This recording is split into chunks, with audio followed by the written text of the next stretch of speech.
Media Mornings. My name is Jamie Martinson. And I'm Brian Noonan. Welcome. We're glad you're here. This weekend, the people took to the streets in huge numbers in some places, in smaller numbers other places, but it doesn't matter. People were out. They were protesting the fact that an ICE agent last week fatally shot and killed 37-year-old Renee. I guess fatally means they killed her. 37-year-old Renee Nicole Goode in Minneapolis. ICE agents, footage of them being jeered and shouted down at Target in St. Paul. But protests were everywhere, from Madison to Oshkosh, all over the state, all over the country, Jamie. And it's good to see. Listen, I think Minnesota showed up and showed out, because there were the protests up there were insane, as they should be. Yeah, absolutely. And across the country, there were around 1,200 protests. And this was the Ice Out for Good protest, as it was being called this weekend. And as you mentioned, Brian, there were protests all around the state of Wisconsin. And we are lucky enough to have some very talented reporters who are out there and were, taking in some of the sights and the sounds. And they're going to join us this morning to tell us about what was happening across the state. Perfect. And right now, we are actually joined by Civic Media News Director Shally Pittman. And Shally, good morning. Thank you so much for being here. Good morning. Thanks for having me. And I know that you were in downtown Madison at the protest that took place at the Capitol. So tell us a little bit about what you saw and what was happening at the Capitol on Friday night. Yep, right by Civic Media HQ, right outside the Capitol. Madison is no stranger to protest, and this was another. This was organized by Voces de la Frontera, which is an immigrants' rights group, and had organized a protest earlier in the week in Milwaukee, outside of the ICE building there. But there were roughly 1,500 people outside the state capitol on the State Street steps. That's an unofficial count, according to one police officer. But there were a good number of people there, and they, it had been organized, obviously, to remember Renee Nicole Goode. But it was also organized to remember others who have been killed by immigration enforcement. And there were signs all around the Capitol listing those who had been killed in ICE custody with the date that they were killed, or that they died. So I'm going to go ahead and have us play a clip, because there were a number of speeches, as always, started off with music. There were folks handing out candles or fake candles, as is common at a vigil, right? And we heard from a regional support organizer at Voces de la Frontera. This is Eileen explaining what this protest was in comparison to other protests. We are here to call for accountability and change. We are here to connect people to concrete next steps. This is not a rally centered on chants or speeches. This is not a spectacle. This is not reactive chaos. This is a dignified, intentional, and safe community gathering that centers communities who are resisting.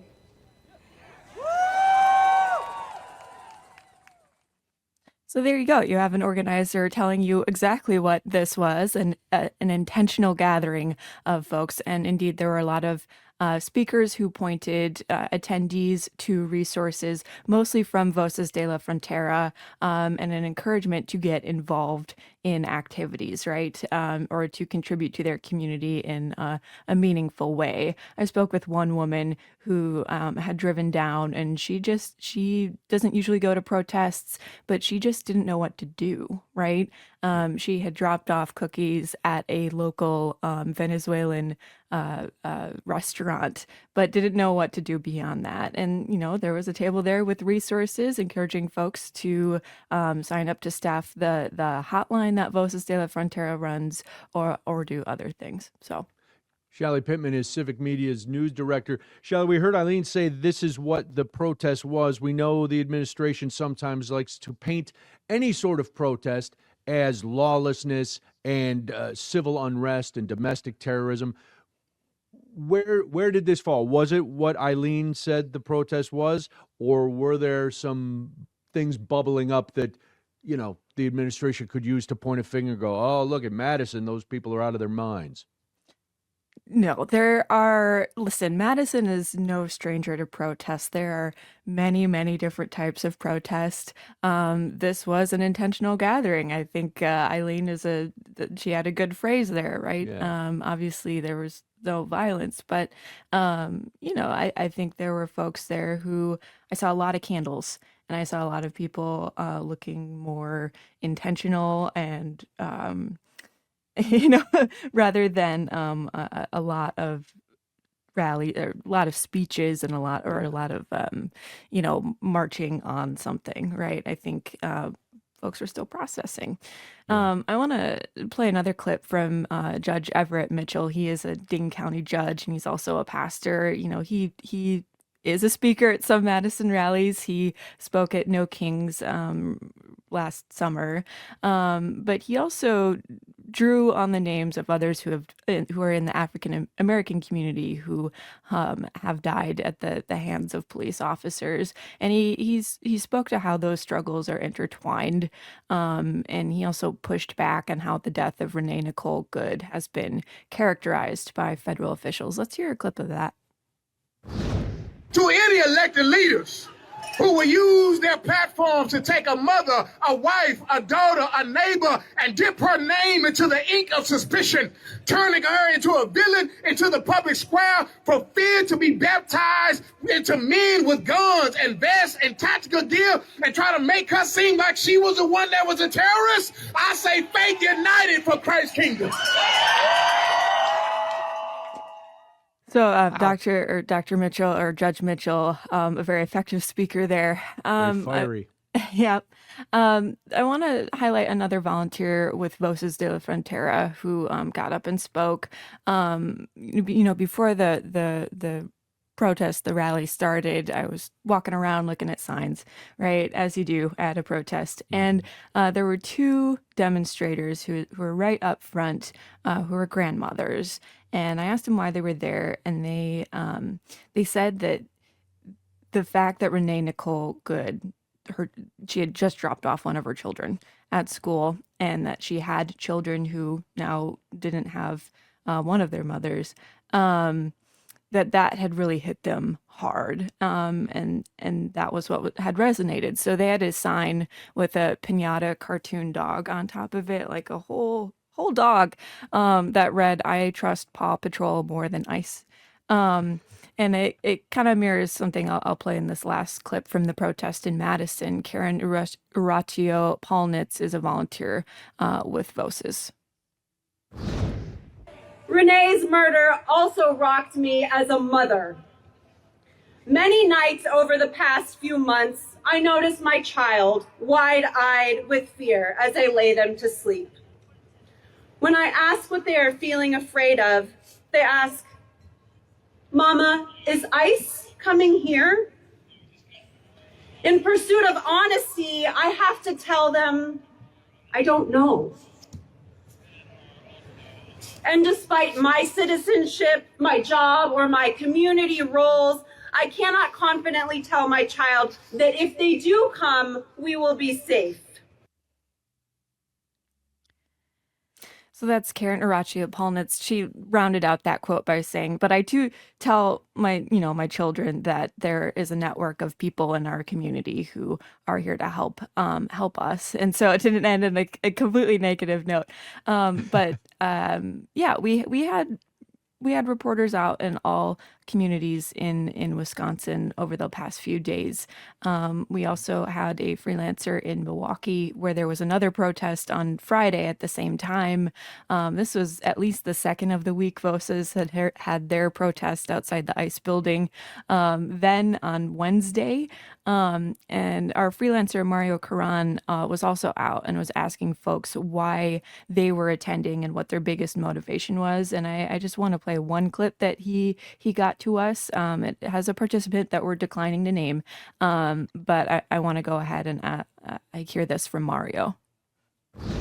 Recently, one of my friends had a run-in with ICE, and that was when it clicked. My father's an immigrant, and so that's when it kind of clicked to me that as a brown person, I may be profiled. Like, it's to a point where most people of color I know have started carrying their documentation with them, even as U.S. citizens, because, like, people in my inner circle, I'm a teenager, I go to school every day, and people in my inner circle have been detained, and that's scary. Yeah. Like, it's to a point where these people aren't even just, like, I feel like this was a wake-up call for a lot of people, Renee. She was white. They're not just going after people of color. They're not just going after immigrants. They're going after anybody who is against their fascist ideals.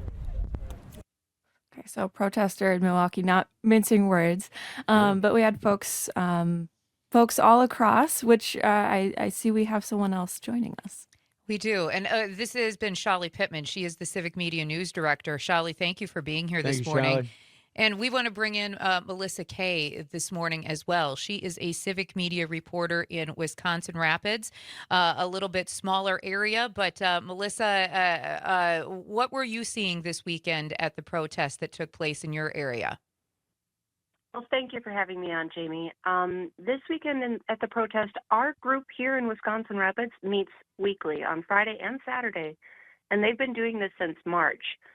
So it's a regular scheduled protest, but they came out in force this Saturday to honor Renee Nicole Goode and obviously what happened.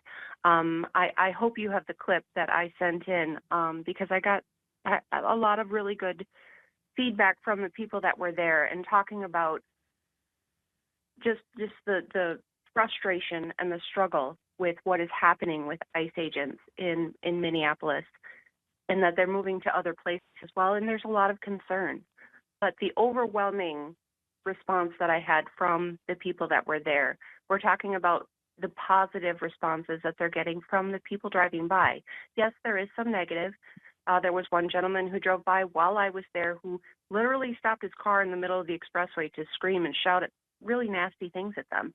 And they just drowned it out with cowbells and repeated shoutings of, I love you, which was kind of heartwarming in its odd way. But they have built a community in this very red district of like-minded people, and they're showing others that it's okay to step up and stand out and use their voice, because that is the beauty of what we as Americans can do, is to use our voices.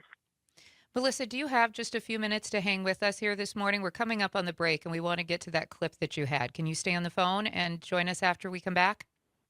Yes, I can. All right. Sounds good.